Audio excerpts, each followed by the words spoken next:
Welcome to the Everything Works Out for Us podcast. My name is Marina, and I'm so happy that you're here to join me on this journey of embracing a growth mindset that's grounded in gratitude and self-awareness. I'm an REBT mindset life coach, actor, singer, content creator, and the bigger sister that you always wanted. And I'm ready to start turning our mental and emotional roadblocks into road maps.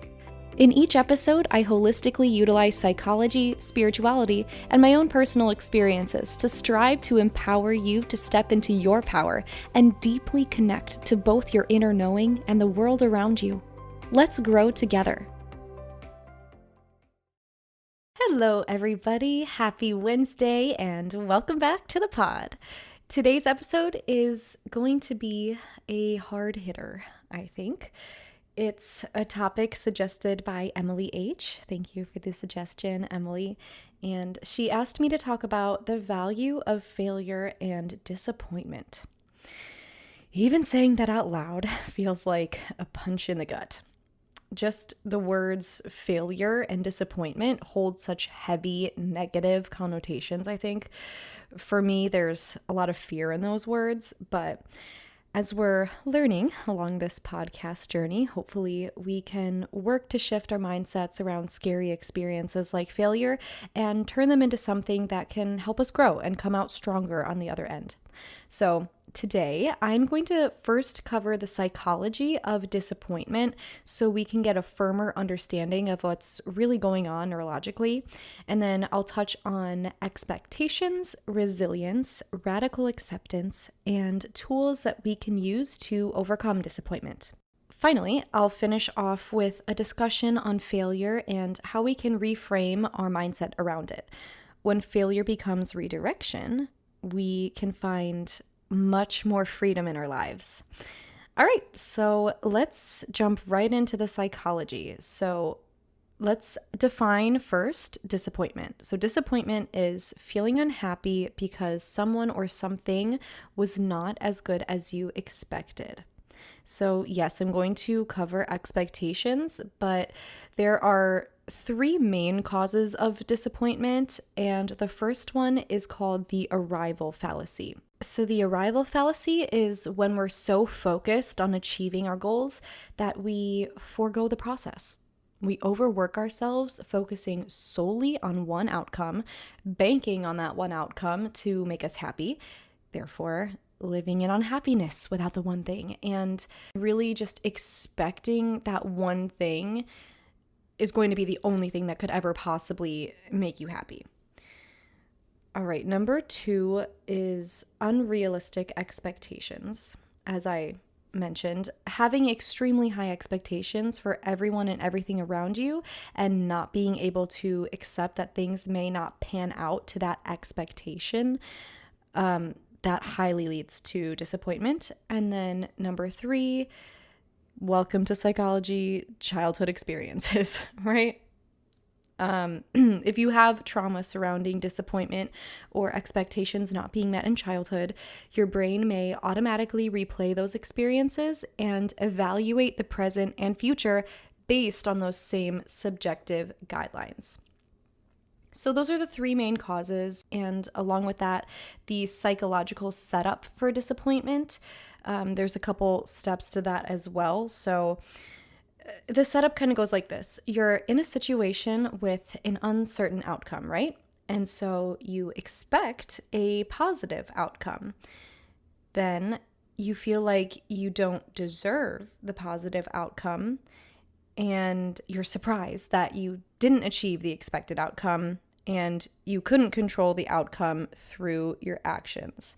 So that kind of downward slope heavily leads to disappointment. It's kind of that self-fulfilling prophecy in a way where you're expecting something on a conscious level, but subconsciously you may be blocking yourself from it because you don't actually think that you deserve it. That could be, another reason that you find yourself consistently feeling let down and disappointed. Obviously, not being able to control things can highly lead to disappointment as well, because you feel if you can control something, then you will like force the situation to meet those expectations. And then when they don't happen, then you're let down. But I highly encourage you to listen to my last episode on surrendering and how to let go. That speaks a lot on control and how we can kind of loosen the reins a bit there. So I won't spoil anything for that episode, but yeah, I think it's a good one. So check that out. All right, but how do we face this inevitable disappointment that we experience in life? It feels icky, but it's two main things. It's radical acceptance and it's resilience. If we can hone our tools surrounding radical acceptance and resilience, then we can become stronger when faced with disappointment. So radical acceptance can be defined as the ability to accept situations that are outside of your control without judging them, which in turn reduces the suffering that is caused by them. Radical acceptance has roots in Buddhism and dialectical behavioral therapy, and it's based on the notion that suffering comes not directly from pain, but from one's attachment to pain. Radical acceptance is a huge topic that could be its own episode alone, and I'm highly considering making an episode on it, but just that phrase really resonates with me and is maybe the most hard-hitting phrase of this whole episode. So I'm going to say it again. Radical acceptance is based on the notion that suffering comes not directly from pain, but from one's attachment to the pain. So essentially, pain is inevitable, but suffering is not. I'm going to read a quote from betterpsychologydegrees.org in relation to disappointment.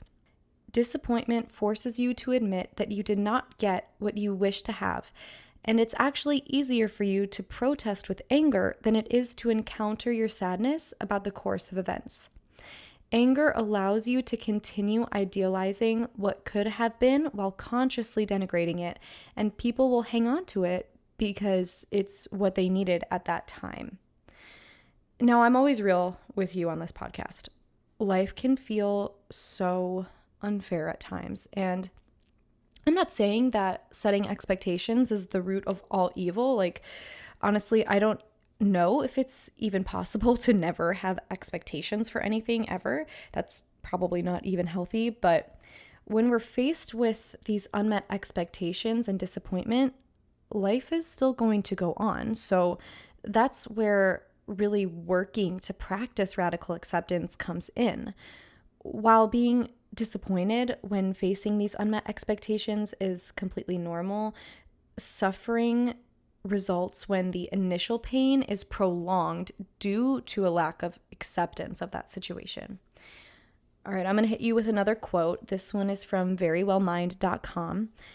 Radical acceptance does not mean that you agree with what is happening or what has happened to you, but rather it signals a chance for hope because you're accepting things as they are and not fighting against reality. So again, this is a huge mindset shift.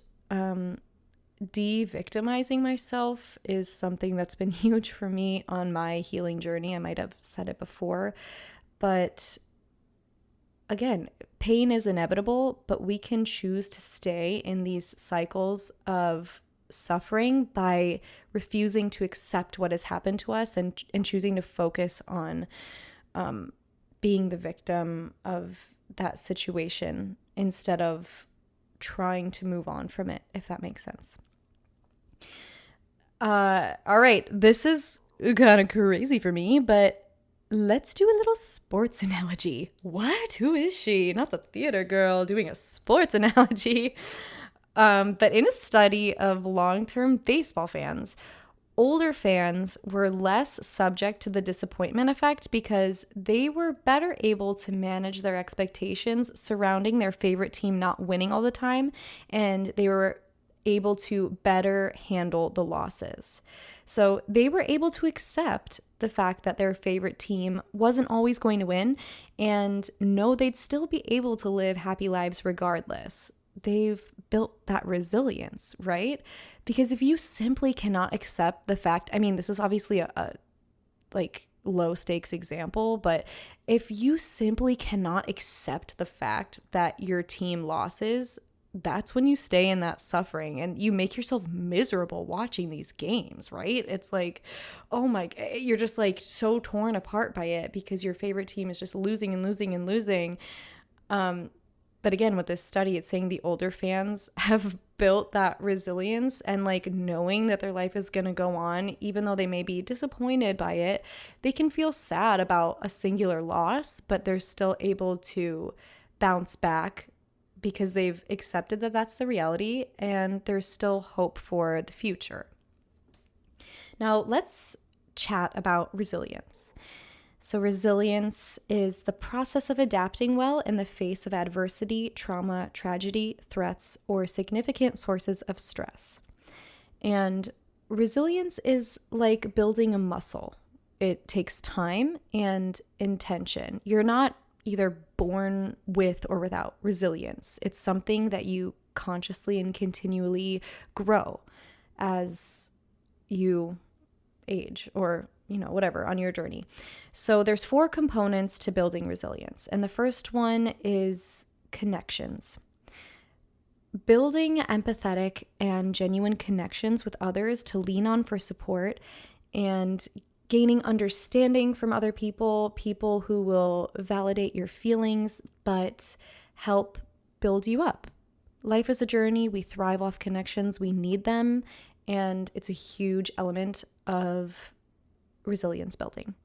Number 2 is wellness. Obviously, this is a wellness podcast, so I'm huge on this. And wellness includes, but is not limited to, self-care like mindfulness, like meditation, exercise or movement, fueling your body in a healthy way with food, water, etc., and avoiding negative outlets like toxic coping mechanisms or toxic/unhealthy people or relationships in your life. You can't flourish and level up in your journey and build resilience in your journey if you're constantly being brought down by negativity, whether that's from other people or whether that's from things that you are doing to yourself. The third component to building resilience is purpose. Helping others empowers you and empowers others, and it also fosters connection. So that brings us back to number 1. But being proactive and viewing yourself less as a victim, like I was talking about, accepting that you need to work on changing and taking control of your life by doing the brave thing and making those changes. And then also working towards your goals in a healthy but not all-consuming way. It's great to have goals. We need to have goals. Goals give us our purpose. Achieving the goals give us our purpose in life. But it's when it becomes that obsessive need to meet this expectation kind of goal or else that's what we're trying to avoid, right? All right, and the 4th component to building resilience is embracing healthy thoughts. Keeping things in perspective.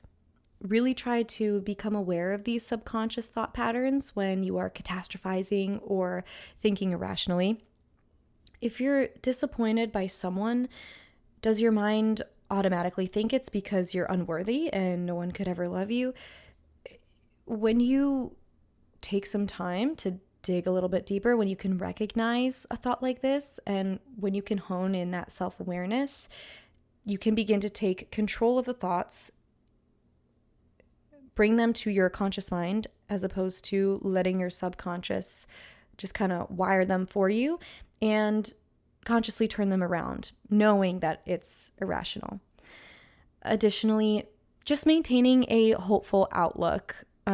Again, self-promoting my own podcast, but I did a whole episode on toxic positivity versus genuine optimism, and maintaining a hopeful outlook is obviously going to fall under the genuine optimism category when we're allowed to feel the sad emotions in order to move past them and gain that hope and positive outlook of the future. So instead of constantly spiraling on how horrible things are, take maybe just a second out of that spiral to look at how far you've come. You're allowed to be proud of yourself if you've come a long way, even if you're not where you want to be yet. So work on continuing to find things to look forward to, accepting the past for what it is, but continuing to visualize what you want rather than catastrophizing constantly and over consumingly about what you fear. So building this resilience is a huge way to start combating being overwhelmed by constant disappointment. And additionally, as I mentioned earlier, it's okay to feel disappointed. Again, on this podcast, I don't support toxic positivity. And if you listen to that episode, you'll know that a huge way to overcome it is, again, to just fully move through the emotions that you're feeling in order to release them, in order to move forward and to return to that more positive state. So if you're feeling let down, disappointed, sad, please let yourself feel it. It's okay. But the more that you build your resilience, the shorter the periods of disappointment will last. And I think that's the key. Again, we can't avoid pain. We can't necessarily avoid disappointment. But with building our toolbox, we can lessen those periods of pain and disappointment. And that's the goal.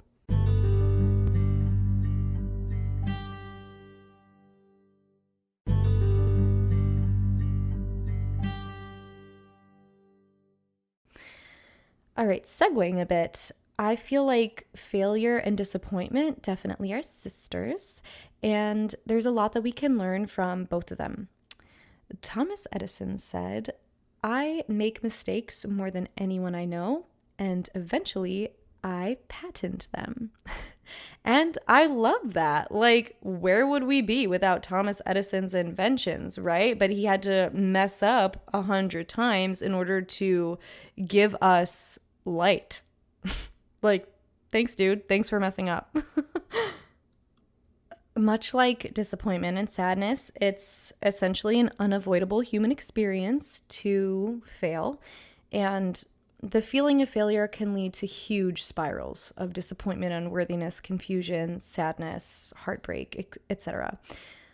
While resilience building plays a huge part in both overcoming disappointment and failure, there's a few more things that I want to focus on specifically with failure. People in all walks of life fail, but a huge component of bouncing back from failure is our own self-image and where we tie our own worthiness.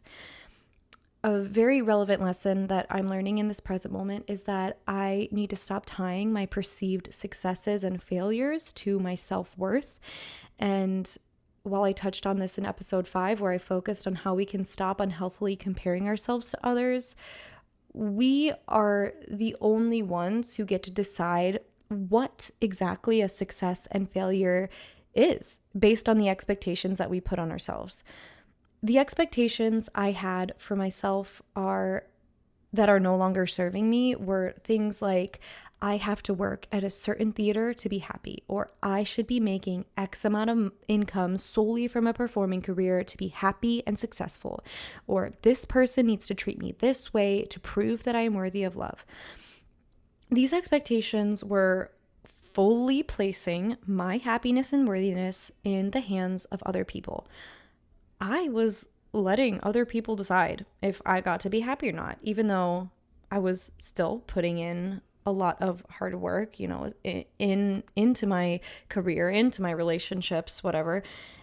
And then everything changed. I don't want to live like that anymore. I get to choose that I am worthy regardless of what other people think of me, regardless of my external circumstances or money or job or whatever. My mindset around failure has changed in this sense because I don't even view a lot of the things that I used to view as failures anymore. Again, because I'm defining what failure means to me. And I love the phrase, "There is no failure, only redirection." It's so freeing to believe that when something doesn't work out according to your expectation, it's simply because it's a redirection from God or the universe pushing you towards the path that you're actually meant to go down. Yes, I mean, it feels amazing when your expectation aligns with your physical reality, right? Of course, again, human. That's obviously much easier. There's no resistance. But having the knowing that everything works out for you is a way to introduce radical acceptance. Things are how they are right now, even if it's disappointing, but I'm moving forward, growing stronger because something even better is coming. I have started viewing opportunities as a win-win situation. Oop, she's gonna get vulnerable again. So I was recently up for a promotion at work, and the opportunity was presented to me very surprisingly and out of nowhere, but I was like, well, who am I to deny an opportunity for myself? Because if it's meant to be mine, it's already mine. I just have to take aligned action. So I started envisioning my future with this promotion, and I worked really hard on the interview process, but I went in with the mindset that I already love my current job. I'm super grateful for it, and if I don't get this promotion, I'll get to stay in a position I already like, and I'll get to keep the new apartment that I've already gotten approved for. And if I do get the promotion, then I'll get a raise and take on more responsibility, and that seems really fun too. So let's just see what happens. And maybe, as you could have guessed, I did not end up getting the promotion. To circumstances outside of my control, but I was shocked because I did work really hard, and I let myself be disappointed about it for a day because I had feelings that I knew I needed to move through. Like it was disappointing to put in all that hard work, and again, the expectations were set and they weren't met. So yeah, I was sad, and that's okay to be sad, but I certainly did not fail. I learned so much about myself, about my abilities and skills and goals, and I learned how to be a better worker and a better interviewer. I learned that things don't always have to be black or white in order to be happy. Either outcome, I knew I was still going to be the happy, grounded, smart, grateful person I am, and now I'm just stronger because of it. At that time, that opportunity wasn't meant for me, but it's still leading me down my aligned path. It wasn't a failure and it wasn't a mistake. I was really proud of myself for this win-win mindset that I've started to craft, and I'm really excited about utilizing it for the future too. So I have a few callbacks coming up as an actor. If you're not in the performing industry, a callback is basically like a final interview, I guess. It's when the director wants to see you usually as a specific part or specific parts, and then they cast a show based off of that. So I have a few callbacks coming up, and while I will absolutely take aligned action and put my best foot forward with these casting directors, I know that I have nothing to lose, only to gain by either outcome, aka getting cast or not getting cast.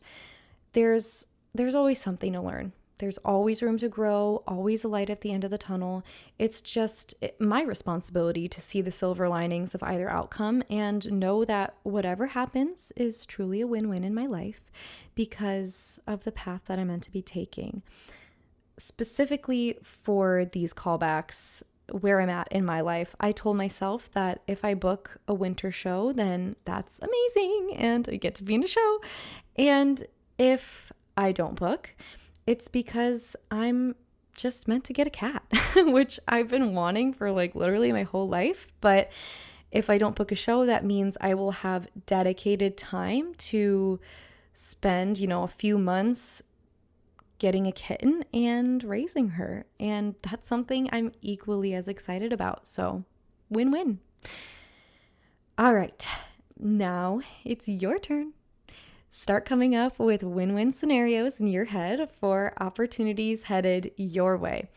When you start setting those inevitable expectations you're going to set, might as well direct them towards a win-win scenario, right? But yeah, be patient with yourself. Things don't always turn out to plan. Like a shit ton of times, things don't turn out to plan, but it doesn't mean things went wrong.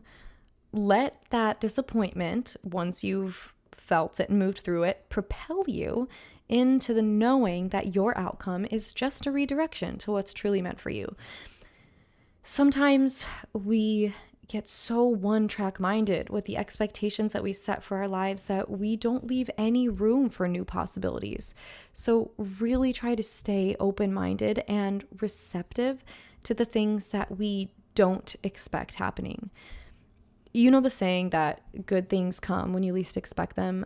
I mean, it's so true. Like, honestly, some of the most amazing and beautiful things come into our life in the moment that we least expect them. And I know it's frustrating because it's so hard to let go and surrender as humans. It's like, it feels like it's against our nature. But if we can just stay in that receiving mode and allow good things to happen to us, it's like amazing what we can be surprised with. And something I saw on TikTok the other day, another affirmation. Oh, she can't do an episode without talking about affirmations. I mean, I guess it's kind of it's more of a mantra rather than an affirmation. But there was a girl that she said every morning she wakes up and she says, "Show me how good it gets." And I'm like, oh, slay. I'm definitely using that mantra. Like, that's a good one. Show me how good it gets. Yeah. Like, universe, what do you have to offer, girl? Show me. So I'm going to be trying that out. I'll let you know how it goes. You should try it too. But we're just silly little beings on this earth. So just strap on your seatbelt and stay along for the ride. It's just another reminder to continue to surrender, allow yourself to be surprised. Again, while setting expectations is normal, sometimes it's just really freaking fun to go with the flow and allow the universe to bring you people and opportunities that would exceed any expectation you could have tried to control in the first place. And on that note, thank you again, my friends, for tuning in. As always, give this pod a 5-star rating on Spotify, on Apple, or wherever you're listening. If it resonates with you, share with a friend. And I will see you next Wednesday.